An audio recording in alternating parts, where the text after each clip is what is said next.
네, 하나님의 말씀 욥기 23장 10절입니다.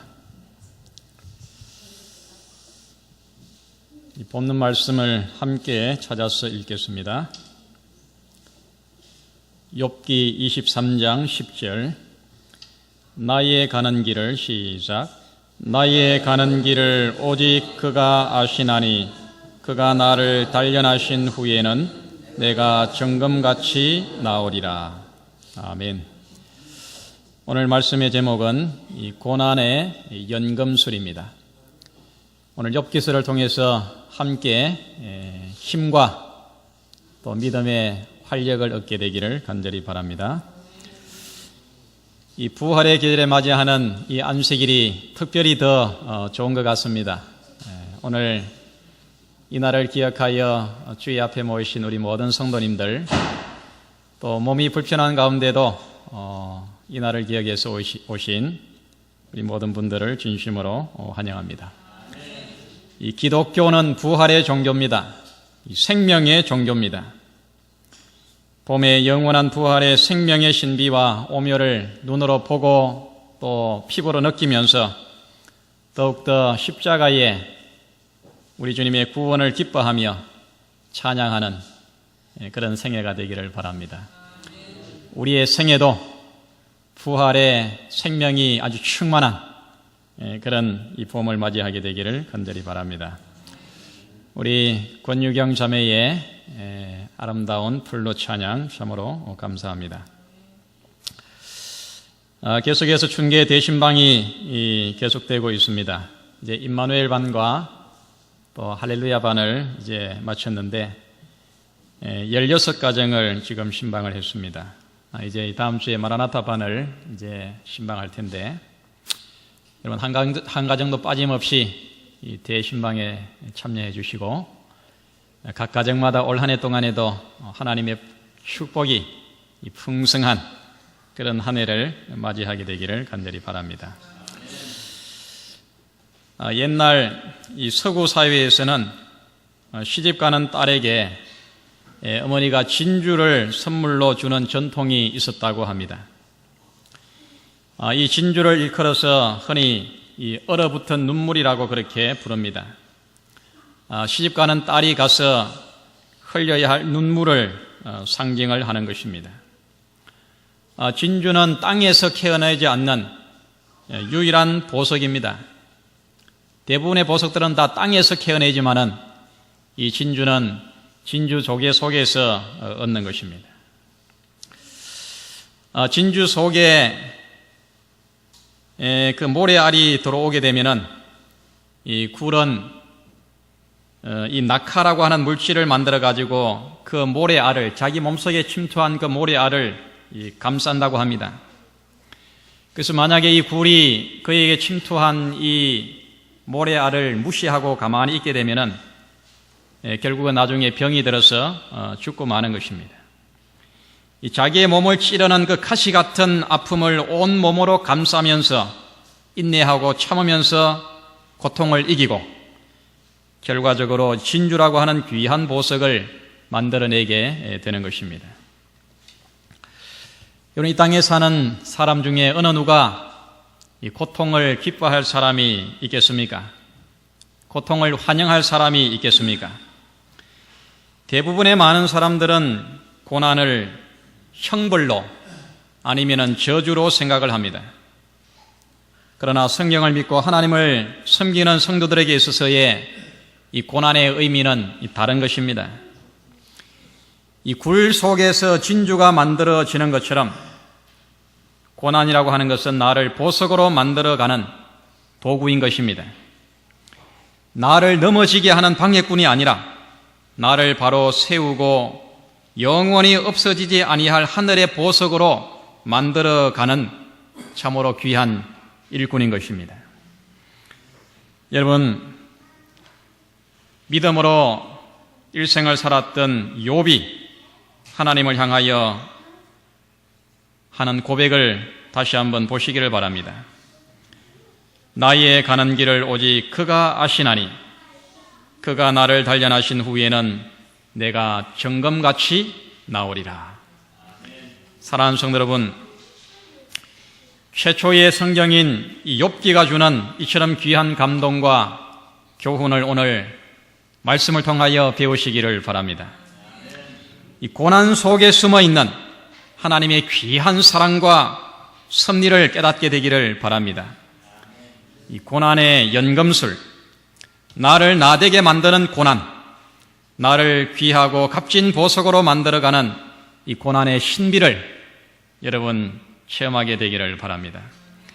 그래야 우리 모든 성도님들의 생애가 마치 정금같이 진주같이 빛나는 그런 믿음의 생애가 되시기를 간절히 바랍니다. 고난의 연금술, 하나님은 최고의 연금술사이십니다. 최고의 아름다움을 창조하는 그런 연금술사이십니다. 오늘 본문의 말씀을 통해서 첫째 우리는 내 인생의 길은 오직 하나님만이 아신다는 사실을 꼭 기억하시기를 바랍니다. 욥의 고백처럼 나의 가는 길을 오직 누가 아신다고요? 오직 그가 아시나니. 여러분, 이 욥은 어떠한 생애를 살았습니까? 성경에 보면은 욥은 정직하고 순전하여 흠이 없었다 그렇게 말합니다. 정말 그가 성심을 다하여 하나님을 섬겨왔습니다. 그의 생애가 하나님 안에서 형통한 삶을 살았습니다. 그러나 그에게 재난이 몰려왔습니다. 평온하던 욥의 가정에 거센 폭풍이 불어왔습니다. 풍족하고 부족함이 없던 욥에게 모든 것이 힘들고 절망적이었습니다. 하나님을 경외하고 믿음으로 살아온 욥에게 왜 이런 시련과 고난이 와야 하는지 그 이유를 아는 사람이 없었습니다. 욥을 이해하고 격려하고 희망을 주는 사람이 하나도 없었습니다. 일생에 돕는 대필로 100년 가약을 맺은 욥의 아내도 하나님을 욕하고 죽으라고 욥을 비난을 합니다. 평소에 욥과 절친했던 욥의 친구들이 욥의 재난을 위로하기 위해서 왔는데 그들은 하나같이 욥을 용기 주고 격려하기보다는 욥을 비난하고 저주하고 오히려 욥을 괴롭게 하고 욥의 마음을 혼란케 했습니다. 욥 자신도 내가 왜 이런 고난을 당해야 되는지 그 이유를 몰라서 하나님께 불평하고 원망을 했습니다. 이 세상의 그 어느 누구도 이 고난의 문제에 대해서 확실한 해답을 주지를 못했습니다. 이런 인생의 위기와 절망을 여러분 경험해 보셨지요? 네. 아마도 우리 모든 성도님들의 생애 가운데 한두 번쯤은 이런 어려움을 다 겪었을 것입니다. 실패하고 또 원치 않는 질병으로, 재난으로, 가정의 우환으로, 사고와 사별과 또 가난의 여러 가지 많은 어려움 가운데 낙심하고 좌절하고 희망을 잃어버리고 방황하는 때가 얼마나 많은지 모르겠습니다. 욥의 인생길에 불어닥친 이 고난의 이유를 설명하기 위해서 욥의 세 친구들이 이 3회전에 걸친 욥의 세 친구들이 하나씩 그 고난의 문제에 대해서 열띤 토론을 벌입니다. 거기에 대해서 또 욥이 대답을 합니다. 이렇게 3회전을 걸치면서 이 고난의 문제에 대해서 아주 열띤 토론을 벌입니다. 그리고 이제 욥기가 끝나는 제일 마지막에 가보면은 이 엘리후라고 하는 제일 나이 어린 욥의 친구가 또 열변을 토합니다. 이렇게 오랜 시간 동안 여러 번의 이 토론을 이렇게 하면서 그들이 고난에 대해서 하는 한마디 이 결론은 뭐냐 하면은 의인에게는 고난이 없다는 것입니다. 욥의 친구들이 하는 그 토론의 결론은 뭐냐 하면은 의인에게는 고난이 없다는 거예요. 의인은 모든 것이 다 만사형통한다는 것입니다. 반면에 이 고난이라고 하는 것은 하나님이 주시는 형벌이라는 것입니다. 죄의 결과로 인한 저주라는 것입니다.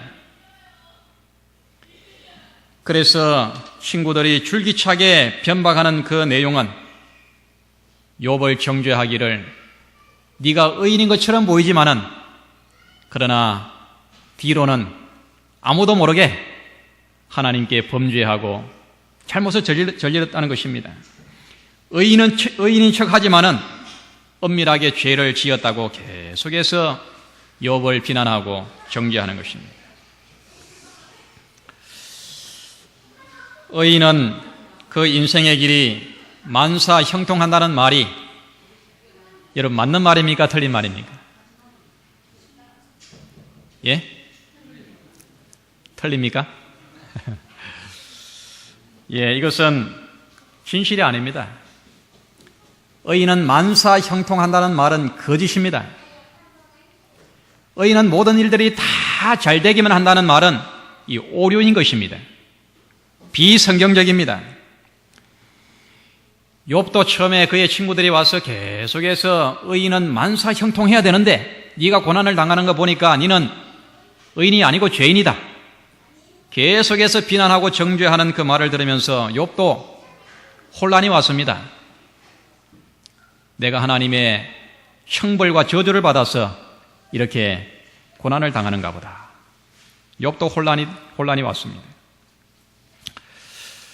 그러나 이 욥은 이 고난이 깊어지면서 절망하고 불평하고 그 삶의 의미와 목적을 잃어버리고 방황하면서도 그의 마음 중심에 잃어버리지 않은 그의 마음 중심에 아주 중심을 잃지 않은 하나가 있었는데 그것이 뭐냐 하면 나의 가는 길을 오직 그가 아시나니 이 믿음을 그는 놓지를 않았습니다. 나의 가는 길을 오직 그가 아시나니 고난의 의미를 내가 정확하게 알지는 못하지만은 그래도 내 인생에 당하는 시련과 고난을 누구는 안다는 거예요? 내 아내도 몰라주고 친구도 몰라주고 내 자신도 거기에 대해서 확실한 대답을 찾을 수 없지만은 그러나 오직 나를 만드신 하나님만은 이 고난의 의미를 알고 있을 것이라고 그가 확신을 합니다. 그 믿음을 버리지 않습니다.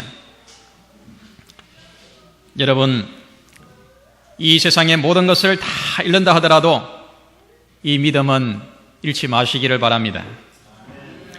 욥처럼 재산도 잃고 자녀도 잃고 건강도 잃고 친구도 잃고 모든 것을 다 뺏긴다 하더라도 내 인생을 하나님께서 인도하신다는 이 사실을, 이 믿음을 절대로 놓지 마시기를 바랍니다. 이 사실을 절대로 잃어버리지를 마시기 바랍니다. 예레미야는 그의 책 10장 23절에서 이렇게 고백을 합니다. 여호와여 내가 알거니와 인생의 길이 자기에게 있지 아니하니 걸음을 지도함이 걷는 자에게 있지 아니하니이다. 참 위대한 고백입니다. 여러분 예레미야의 고백을 함께 다 같이 읽어보겠습니다. 시작. 여호와여 내가 알거니와 인생의 길이 자기에게 있지 아니하니 걸음을 지도함이 걷는 자에게 있지 아니하니이다. 내 인생을 내가 걷는 것 같지만은 내가 계획하고 내가 뜻대로 무엇인가 추진하고 그렇게 내 인생을 만들어가는 것 같지만은 그것이 아닙니다. 여호와여 내가 알거니와 인생의 길이 내게 자기에게 있지 아니하니 걸음을 지도함이 걷는 자에게 있지 아니하니이다. 내 인생의 비밀을 아시는 분은 오직 나를 만드신 창조주 하나님 그분밖에 없습니다. 시편 32장 8절에 내가 너의 갈 길을 가르쳐 보이고 너를 주목하여 훈계하리로다. 하나님께서는 우리 인생의 걸음걸음을 상세하게 안전하게 가장 좋은 길로 인도하고 계십니다. 시편 37장 5절에 그래서 너의 길을 여호와께 맡기라 저를 의지하면 저가 이루시고. 그렇기 때문에 우리는 우리의 인생을 내 고집과 내 영리와 내 편리를 위해서 살아서는 안 됩니다. 우리의 길을 하나님께 맡겨야 됩니다. 믿음으로 의지해야 됩니다. 그리하면 저가 이루신다고 말씀합니다. 치료봉사 443페이지에 이렇게 말합니다. 하늘아버지께서는 우리가 도무지 알지 못하는 수많은 길을 준비하고 계신다. 내가 알지 못하는 수없이 많은 길을 나를 위해서 준비해 놓고 계십니다. 내가 내 인생을 계획하고 내 뜻대로 가는 것보다 나를 위해서 무수히 많은 길을 준비해 놓으신 그분에게 맡기는 것이 훨씬 더 안전할 뿐만 아니라 훨씬 더 성공적인 길인 것입니다. 내 인생의 길을 아시는 분이 오직 하나님이심을 여러분 꼭 기억하시기를 바랍니다. 두 번째, 고난은 형벌이 아니라 용광로입니다. 한번 따라 하시기 바랍니다. 고난은 형벌이 아니라 용광로이다. 욥의 고백에 23장 10절에 그가 나를 단련하신 후에는 그렇게 말합니다. 그가 나를 단련하신 후에는. 욥은 드디어 고난이 형벌이 아니라 용광로임을 그가 알게 되었습니다. 친구들의 거짓 이론에 한동안 그가 혼란하고 절망이 되었지만은 고난은 하나님께서 나를 단련하시기 위한 용광로임을 그가 확신하게 되었습니다. 여러분 용광로 보셨습니까? 제가 언젠가 그 포항 이 중앙교회에 사경회를 갔다가 그 목사님이 인도해 주셔가지고 그 포항 제철에 한번 가봤습니다. 포항 제철에 그 용광로는 보여주지 않고 용광로에서 금방 나온 그 밝은 그 쇳덩어리, 뭐 얼마나 큰지 그 쇳덩어리가 이제 밝은 그 불덩어리더라고요. 이게 이제 거기 나와가지고 이것이 계속해서 컨베이어로 이렇게 지나가면서 계속 압착을 하는 것입니다. 계속 눌려가지고 뭐 한 1km 정도 가는 것 같아요. 굉장히 멀리 계속 가면서 이게 펴져가지고 제일 나중에 가니까 이게 뚫뚫뚫 말아진 그 형광입니까? 그 철판, 이게 이제 만들어져가지고 딱 나오더라고요. 여러분이 용광로의 온도가 몇 도라 그래요? 1600도 되나요? 1600도. 모든 것들이 다 녹아지는 것입니다. 모든 불순물이 다 제거되고 강하고 순수한 금속으로 재련되어 나오는 것이 바로 이 용광로인 것입니다. 고난은 우리 속에 필요 없는 것을 녹여 없애고 하나님의 사람으로 다시 태어나게 하는 곳이 바로 이 용광로인 것입니다. 고난은 형벌이 아니라 우리를 하나님의 정말 멋있는 사람으로 만드는 용광로인 것입니다. 산상보훈 영한대역 31페이지에 인생의 고난은 우리의 성품에서 불순물과 거친 것을 제거해내는 하나님의 일꾼들이다. 이들에 의해 채석되어 깎이우고 끌로 새겨지고 갈리고 다듬어지는 것은 고통스러운 과정이다.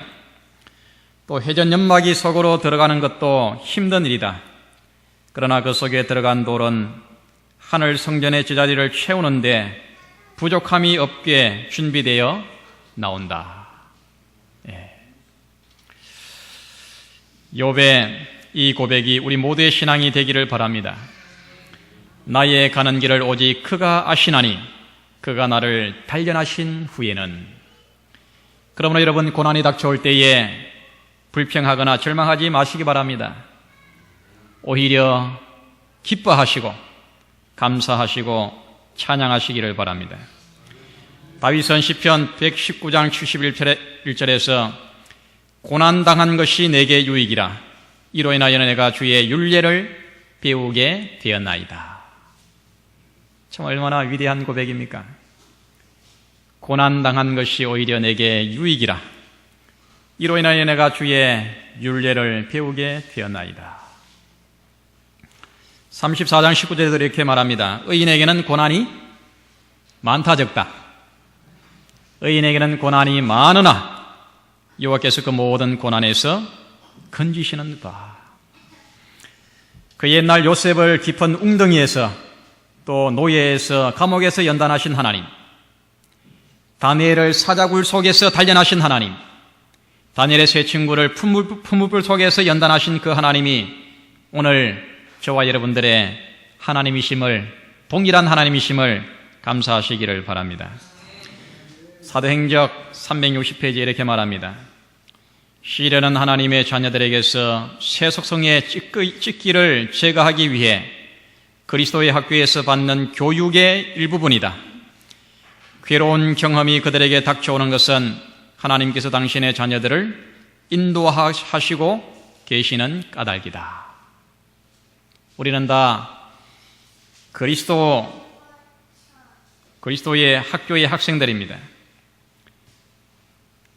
이 학교의 학생으로서 우리는 필수 과정을 거쳐야 되는데 그것은 바로 우리 속에서 찢기를 제거하기 위한 이 고난의 이 시련의 학교를 공과를 우리가 배워야 됩니다.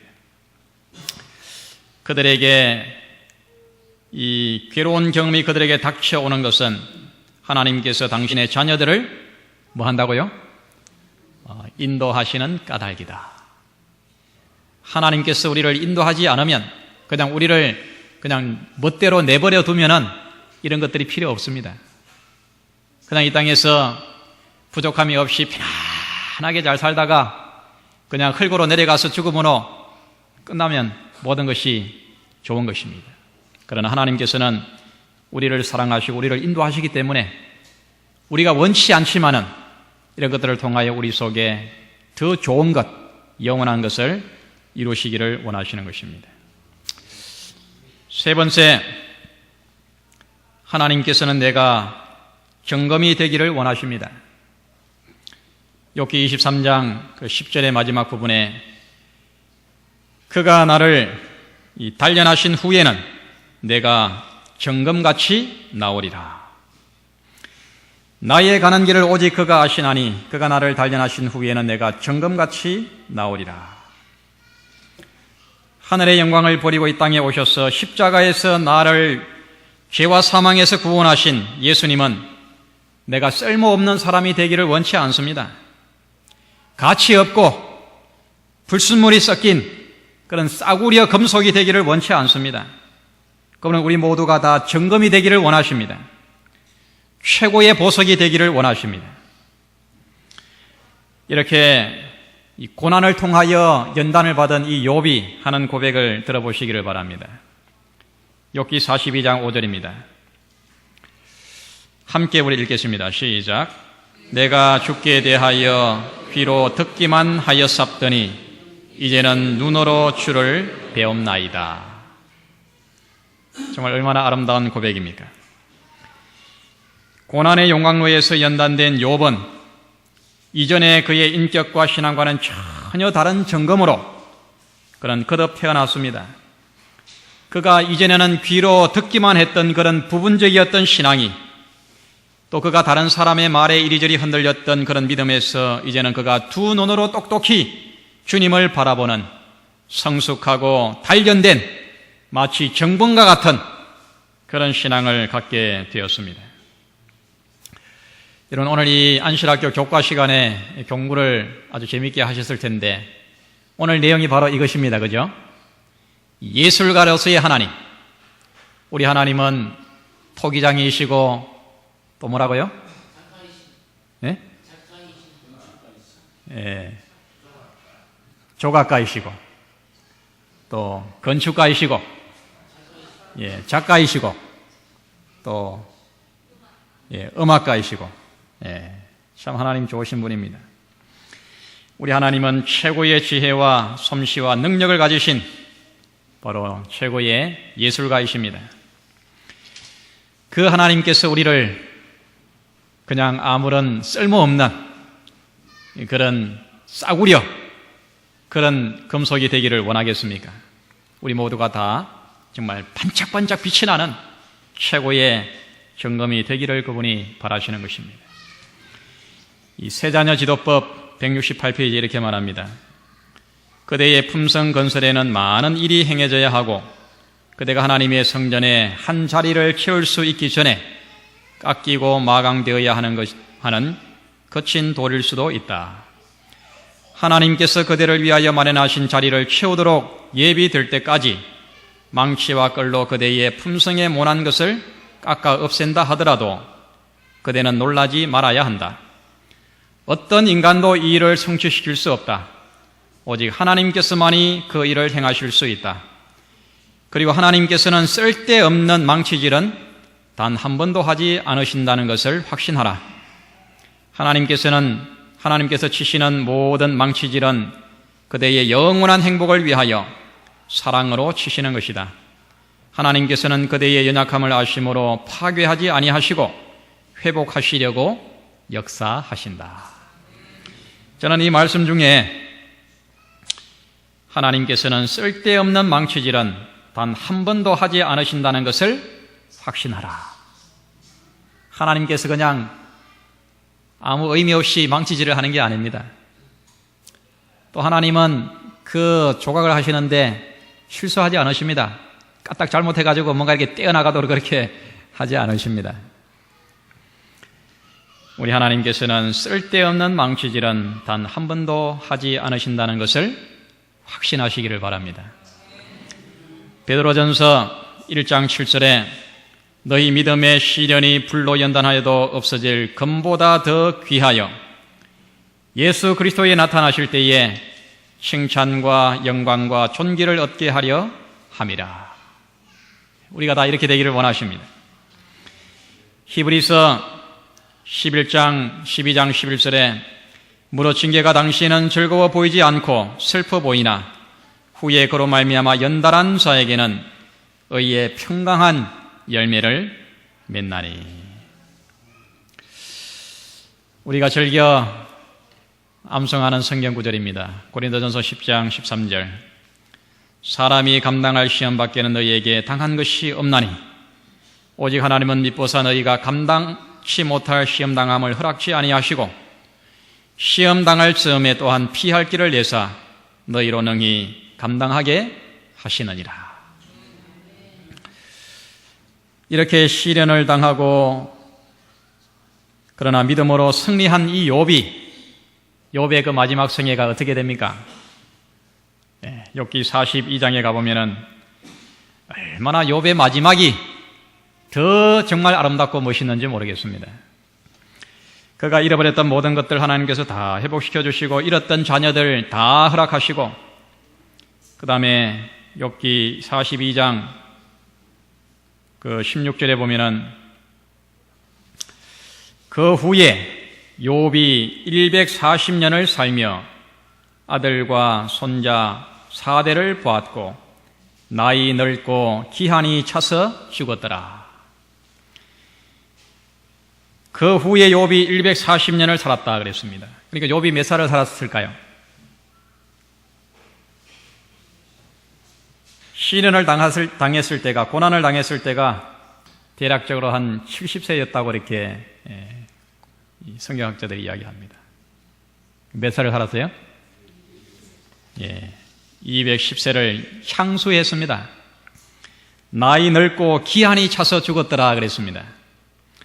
욥은 아브라함 시대 사람인데 그 시대의 평균 수명이 보통 한 170세 정도 됩니다. 그러니까 이 욥은 그 시대의 평균적인 삶보다 훨씬 더 아주 오래 살면서 그가 경험한 하나님의 놀라운 사랑을 증거하고 많은 사람들에게 감동을 주는 그런 아름다운 삶을 그가 끝까지 믿음으로 살았습니다. 여러분, 내 인생의 길은 오직 하나님만이 아십니다. 고난은 형벌이 아니라 영광로입니다. 하나님은 내가 경검이 되기를 원하십니다. 오늘 이 말씀을 꼭 마음에 새기시기를 바랍니다. 이 고든 이 맥도널드라고 하는 사람이 쓴 책에 이런 이야기가 나옵니다. 이 에팔레치아 산맥을 여행하는 한 여행자가 그 입구에서 아주 이 작은 이 나무로 개를 조각하는 그런 장면을 유심히 바라보고 있었습니다. 심려를 기울여서 이 장인이 이 칼을 가지고 이 아름다운 개를 만들고 있었습니다. 여행자가 한참을 멈추어서 이 장인의 조각하는 모습을 바라보다가 이렇게 물었습니다. 당신은 어떻게 그렇게 개를 아름답게 조각할 수가 있습니까? 어떻게 그렇게 멋있게 개를 조각을 하십니까? 그렇게 감탄하면서 물었습니다. 그러자 이 장인은 아주 쉬운 말로 대답을 했습니다. 그것은 그렇게 어렵지 않습니다. 이 개가 아닌 부분은 다 깎아주면 되는 것입니다. 그렇게 대답을 했습니다. 이 개가 아닌 부분은 다 조각으로 깎아주면 아름다운 개가 만들어지는 것입니다. 예수님은 우리를 깎으시는 분입니다. 우리를 깎아서 주의 형상으로 아름답게 만드시는 분입니다. 진흙과 같은 우리를 빚어서 주님의 형상으로 만드십니다. 주님이 만지시면 우리 아픈 모든 것들이 다 깎여서 나가는 것입니다. 쓸모없는 것들이 다 깎여 나갑니다. 진정한 내 모습, 참된 내 모습만 남고 아닌 부분들은 다 깎여 나가는 것입니다. 하나님이 나를 지으신 그 본래의 모습이 아닌 것들을 깎아내서 정말 내가 쓰임이 있고 멋있는 빛이 나는 정금과 같은 그런 사람이 되기를 하나님께서 원하시는 것입니다. 사랑하는 성도 여러분, 우리 하나님이 정말 좋으신 분입니까? 우리 하나님이 감사하십니까? 이 고난의 용광로에서 내 생애에 필요 없는 부분들을 깎아내시고 쪼개시고 다듬어서 정말 빛이 나고 값진 정금으로 단련하시는 그 하나님께 감사하시기를 바랍니다. 내 삶 전부를 위대하신 조각가이신 우리 하나님께 온전히 드리시기를 바랍니다. 고난과 시련이 올 때 오히려 감사하고 하나님을 찬양하시기를 바랍니다. 나를 위하여 십자가에서 죽으신 우리 주님께서는 지금도 나를 위한 그 일을 멈추지 않고 계십니다. 지금도